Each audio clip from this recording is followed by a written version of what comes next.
महाराष्ट्र राजपत्रित नागरी सेवा संयुक्त पूर्व परीक्षा 2024 प्रश्न क्रमांक 25 खालील विधानांचा विचार करून योग्य पर्याय निवडा. प्रश्नात दिलेल्या विधान ए आणि विधान बी चा काळजीपूर्वक विचार केल्यावर उत्तर आहे पर्याय 4 दोन्ही विधाने बरोबर. स्पष्टीकरण: लोकसंख्येची घनता म्हणजे एका विशिष्ट क्षेत्रफळात सामान्यतः 1 चौरस किलोमीटरमध्ये राहणाऱ्या लोकांची सरासरी संख्या होय. सर्वाधिक घनता 2011च्या जनगणनेनुसार मुंबई उपनगर जिल्ह्याची घनता 20,980 प्रति चौरस किलोमीटर इतकी होती, जी महाराष्ट्रात सर्वाधिक आहे. महाराष्ट्रातील सर्वाधिक घनतेच्या जिल्ह्यांचा क्रम प्रति चौरस किलोमीटरमध्ये खालीलप्रमाणे आहे: 1. मुंबई उपनगर 20,980. 2.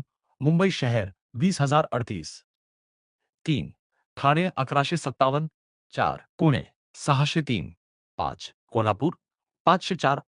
कोल्हापूर जिल्ह्याची घनता 504 प्रति चौरस किलोमीटर असून घनतेच्या बाबतीत राज्याचा 5वा क्रमांक लागतो. त्यामुळे दोन्ही विधाने तांत्रिकदृष्ट्या सत्य आहेत.